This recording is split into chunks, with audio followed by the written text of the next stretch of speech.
Interpares numéro 18. Aujourd'hui, je vais vous parler du premier roman d'Ocean Vuong, On Earth We're Briefly Gorgeous, déjà traduit en plusieurs langues européennes, mais pas en français, comme d'habitude, j'ai envie de dire, mais je sais que c'est une obsession avec moi. Ce livre, qui n'a qu'un an, paru en 2019, j'avais parlé de Ocean Vuong dans les traductions sans filet, à cause de ce recueil de poèmes, Night Sky with Exit Wounds. Je n'ai pas vérifié si c'était publié ou pas en français. C'est un très très beau recueil de poèmes. Et Ocean Vuong, c'est donc un jeune poète et écrivain, donc romancier aussi, américain, d'origine vietnamienne, vietnamo-américain, hyphenated, identities, blablabla, peu importe. Ocean Vuong, ça n'est pas un pseudonyme, c'est vraiment son nom. Il a écrit ce livre qui est un livre très beau, vraiment bouleversant, qui est un livre qui s'inspire en grande partie d'un certain nombre de ses expériences, mais qui romance aussi énormément la question, évidemment, tourmentée des rapports entre l'identité vietnamienne et l'identité américaine, puisque le protagoniste principal de ce roman, c'est le produit d'une union mixte, en quelque sorte, à l'époque de la guerre du Vietnam, et donc il est le petit-fils d'une histoire tourmentée, et le roman, tout en étant situé, tout en racontant l'enfance et la jeunesse du protagoniste, aux États-Unis, dans un coin un peu abandonné, hein, c'est pas du tout l'Amérique des grandes cités, c'est vraiment l'Amérique du Midwest, c'est l'Amérique semi-rurale aussi. Tout en racontant ça, il y a des allers-retours constants avec l'histoire familiale. Pourquoi ? Parce que ce livre est en fait un roman épistolaire, mais c'est un roman épistolaire comme Maria Maba, une si longue lettre, auquel ce livre fait penser un peu. Tiens, j'aurais pu vous lire un extrait de Maria Maba. En fait, pour Interpares, c'est pas que j'ai totalement calé, mais je voulais vous parler de Embrace de Mark Baer. Ben, c'est un Interpares un peu spécial, parce que c'est un Interpares dans lequel je jette les pistes, Maria Maba, Mark Baer, mais je vais rien vous lire après. Ça permettra de gagner un peu de temps, après tout, peut-être essayer de pas trop dépasser les 10 minutes. Ça va être difficile parce que j'ai envie de lire plein d'extraits de ce livre de Ocean Vuong, qui m'a vraiment beaucoup marqué, j'ai lu ça début septembre, c'est vraiment très beau. Et donc, comme une si longue lettre de Maria Maba, il s'agit d'une lettre que ce jeune homme, il a à peu près la petite trentaine, un peu moins de 30 ans, au début du texte, au début du livre, il fait cette espèce de retour sur sa vie. En fait, il écrit à sa mère qui ne peut pas lire son livre. Elle ne peut pas lire son livre pour un certain nombre de raisons, notamment parce qu'elle est analphabète, ou illettrée en tout cas, et à coup sûr parce qu'elle ne maîtrise pas assez l'anglais, qu'elle ne parle que très peu anglais. Et donc, il y a dès le principe même de l'écriture du livre et du pacte narratif du livre, cette fiction de l'impossibilité du destinataire. Mais la confession n'est que plus vibrante, n'est peut-être que plus sincère, de savoir que peut-être la vraie destinataire du livre ne peut pas le lire. Par une espèce de jeu de miroir un peu compliqué d'ailleurs, Ocean Vuong dédie, c'est la première page, avant même le début du livre, avant même les épigraphes, il y en a deux, une de Q Miao-jin et une de Joan Didion, la poète américaine, For My Mother. Donc la dédicataire du livre, c'est la mère du romancier. Donc tout ça crée déjà un pacte de lecture assez particulier. Ce qui est aussi assez particulier, c'est que c'est un livre qui alterne entre différentes formes, non pas entre différents genres, mais entre différentes formes. Un récit assez traditionnel, des analepses, des passages poétiques, des passages aphoristiques, et ça aussi, c'est très beau. C'est un très beau livre sur l'identité homosexuelle. Et c'est aussi pour ça que j'aurais voulu faire le parallèle avec Embrace de Mark Baer. Embrace de Mark Baer, je ne sais plus si ça a été traduit en français ou pas, mais c'est donc ce livre qui a à peu près une vingtaine d'années maintenant, qui est un gros livre, et en fait je l'ai lu par l'exemplaire de la BU de Tours, donc je ne l'ai pas. Et c'est un livre qui m'avait été notamment conseillé, Mark Baer, c'est un écrivain sud-africain que m'a fait découvrir ma collègue et amie Mathilde Roger. Et donc j'aurais voulu vous en lire quelques pages, parce que tout en étant situé dans un contexte culturel, un contexte politique et historique qui n'est pas du tout le même, c'est un très beau livre aussi, un très beau roman d'initiation, un très beau Bildungsroman homosexuel. Et là, on a cette dimension du Bildungsroman homosexuel qui est essentielle, bien sûr, et qui est aussi une des raisons pour lesquelles cette confession à la mère reste impossible. Il raconte, le personnage, le narrateur, raconte comment il a annoncé, comment il a parlé de son homosexualité à sa mère et comment en fait, tout en montrant qu'elle avait bien compris, elle a aussi expliqué pourquoi finalement ça ne la regardait pas et elle ne voulait pas trop en parler. Et donc il y a cet aspect confessionnel qui est très beau aussi. Alors la raison pour laquelle j'aurais aimé pouvoir vous lire plusieurs extraits de Ocean Vuong, mais après tout, je me fixe à moi-même des limites, c'est un peu idiot, je vais lire ce que j'ai envie de lire, ce que j'aurai la force de lire aussi, c'est que la langue de Ocean Vuong est très belle. Et pour une fois, je vais vous lire le début aussi. Let me begin again. Dear Ma, I am writing to reach you, even if each word I put down is one word further from where you are. I am writing to go back to the time at the rest stop in Virginia when you stared, horror-struck, at the taxidermy buck hung over the soda machine by the restrooms, its antlers shadowing your face. In the car, you kept shaking your head. I don't understand why they would do that. Can't they see it's a corpse? A corpse should go away, not get stuck forever like that. I think now of that buck, how you stared into its black glass eyes and saw your reflection, your whole body warped in that lifeless mirror. How it was not the grotesque mounting of a decapitated animal that shook you, but that the taxidermy embodied a death that won't finish, a death that keeps dying as we walk past it to relieve ourselves. I am writing because they told me to never start a sentence with because. But I wasn't trying to make a sentence, I was trying to break free. Because freedom, I'm told, is nothing but the distance between the hunter and its prey. Et donc la raison pour laquelle je vous lis le début, c'est parce que dès le début, ce qui est posé dans le texte et tout ce que c'est justement pas ce dont je vous ai parlé, toute la question de l'identité historique, toute la question de l'identité politique, toute la question de l'identité sexuelle. Et là, pour le coup, le texte n'a rien de particulier par rapport à ça, si ce n'est peut-être plus de talent dans la construction, dans l'écriture, etc. Et ça n'est pas rien. Mais des livres qui croisent ces différents fils, des hyphenated identities, des héritages sexuels compliqués, et puis des identités sexuelles, il y en a des centaines et des centaines, presque chaque année peut-être même. Voilà. Donc c'est pas tellement ça, c'est que dès cet incipit, la question est placée sous le signe de problème de la dialectique du spécisme et de l'antispécisme. Et ça, c'est très beau, et ça, c'est beaucoup plus novateur et beaucoup moins banal, beaucoup moins rebattu aussi. Et cette thématique, en fait, de la question de l'animal, de ce qu'on fait aux animaux, de la manière dont on intègre les animaux dans nos vies, dont les personnages intègrent les animaux dans nos vies, mais d'une manière qui est une manière pyramidale, suprémaciste en quelque sorte, est vraiment centrale, elle est récurrente dans le livre.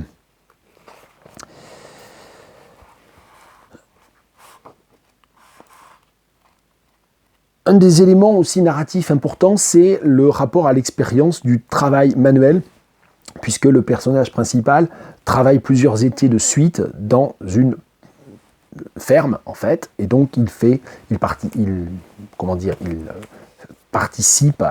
récoltes, je ne sais plus comment on dit, j'arrive plus à parler français, il fait les récoltes, et c'est là qu'il rencontre et qu'il tombe amoureux, et qu'il a sa première liaison, sa première histoire amoureuse avec le fils du fermier. Et ce qui est intéressant, c'est que le fils du fermier, lui, s'engage dans cette relation homosexuelle, mais tout en ayant une espèce de double discours qui, en fait, on n'est pas vraiment homo, en fait, on ne fait pas vraiment ça, en fait, on s'amuse, on est des potes, etc. Et donc avec un homosexuel homophobe, en quelque sorte, ou en tout cas extrêmement perturbé par ses propres choix et par ses propres désirs. Et donc, ça parle de ce monde du travail, et c'est ça aussi qui est très beau. A forest green Ford Bronco pulled into the drive. The men rose in unison and tossed their plates and cups into the wastebasket. They put on their gloves. Some poured water in rags and stuffed them under their caps. Mr. Buford walked in, a tall, lanky white man of about 70 who wore a Red Sox cap, pulled low over a pair of aviators and a cheddar cheese grin.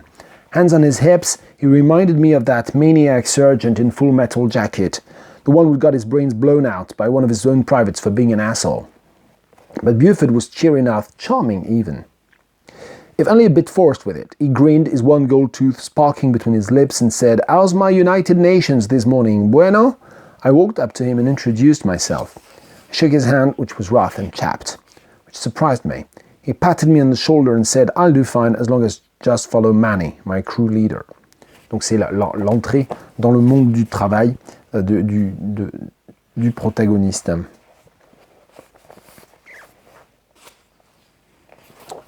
Bon, ça, on va passer. Il y a plein de passages que j'aimerais lire en fait, mais j'ai pas J'ai pas repris ça, ça fait presque 2 mois que je l'ai lu, j'ai pas repris, donc j'improvise.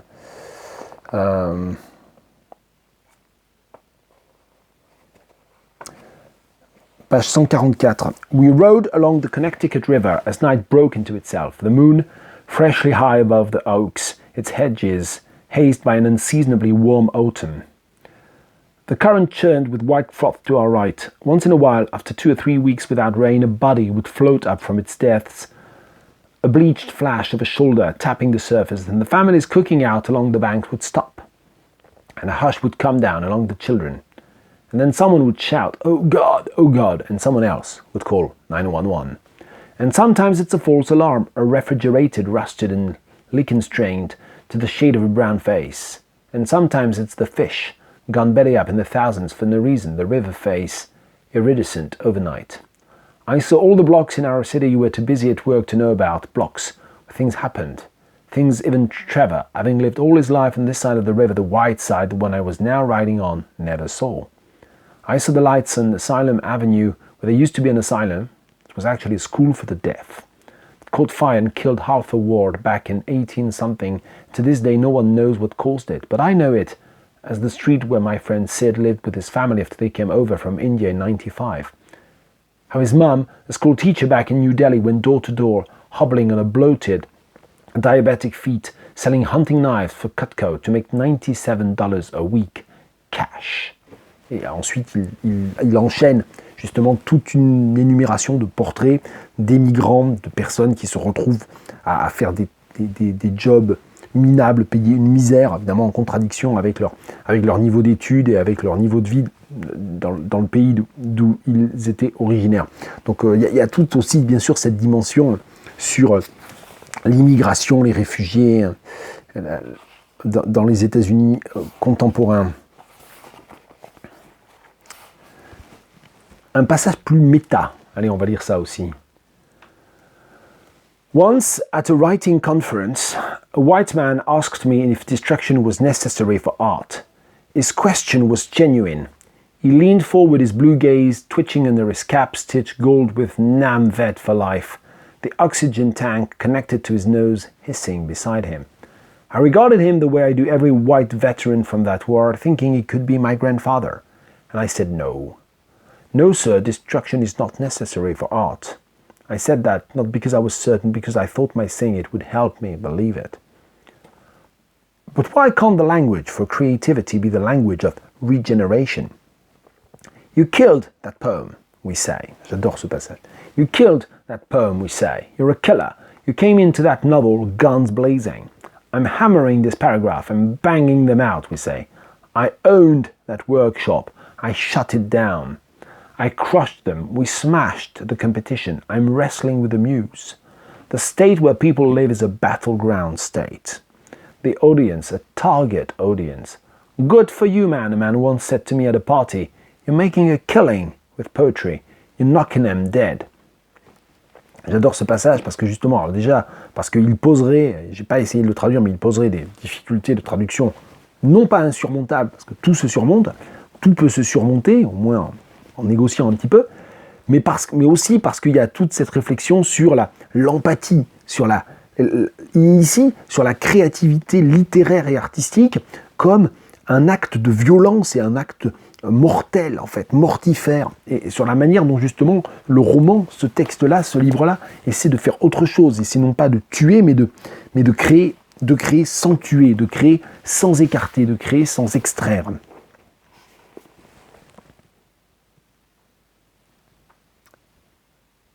Et je vais lire un dernier passage qui va permettre de boucler la boucle, c'est vers la fin, c'est pas tout à fait la fin, qui va permettre de boucler la boucle de ce que je disais à propos de l'incipit, c'est-à-dire la question antispéciste.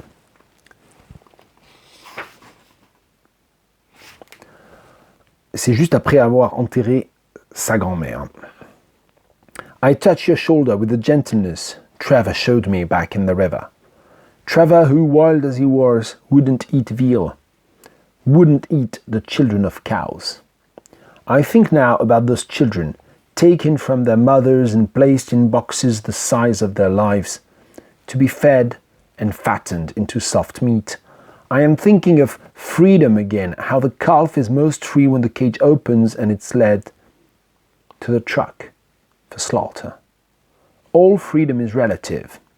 You know too well, and sometimes it's no freedom at all, but simply the cage widening far away from you, the bars abstracted with distance but still there, as when they free wild animals into nature, preserves only to contain them yet again by larger borders.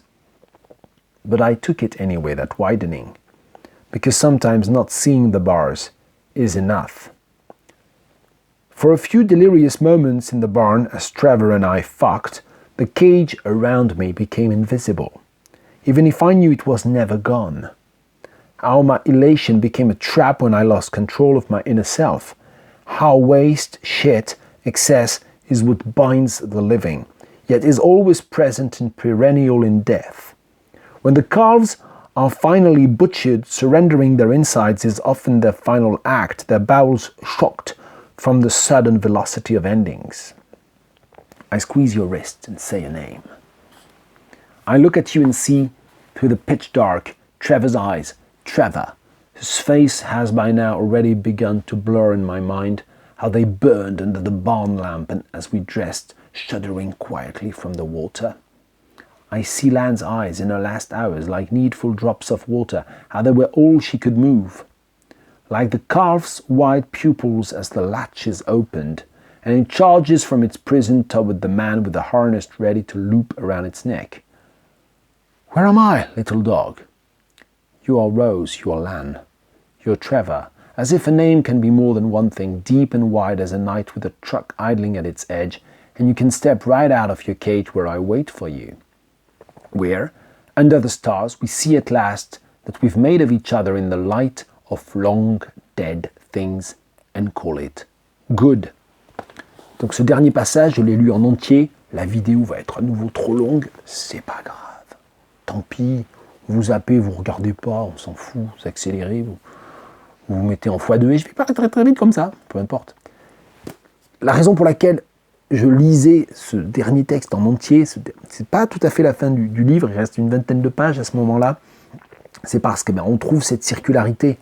C'est qu'en fait, il y a ce regard de l'écrivain, il y a cette écriture qui présente de façon circulaire, en les liant et non pas en les séparant, des sentiments qui sont radicalement différents, des expériences qui sont radicalement différentes.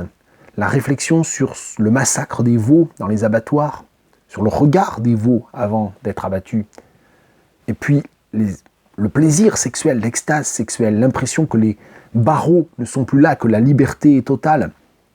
Et puis le dernier échange de regard avec la grand-mère, juste avant qu'elle ne meure, quelques jours, quelques heures même, dans son agonie finale. Et tout ça, en fait, est relié par l'écriture, parce que c'est la perception du narrateur qui établit des liens et qui refuse justement de tuer le texte, de tuer le lecteur ou de tuer le livre, make a killing. Et donc finalement, tout est relié. Et c'est pour ça que c'est un grand livre antispéciste. C'est pas parce qu'il y a une sorte de pétition de principe ou quelques passages qui nous invitent à nous interroger sur la question du spécisme ou de l'alimentation carnivore. C'est parce que c'est un livre qui, de manière globale, complète, élabore une stratégie textuelle qui est une stratégie antispéciste. Et ça n'est pas rien. Ocean Vuong, On Earth We're Briefly Gorgeous. Peut-être traduit un jour en français, on peut rêver.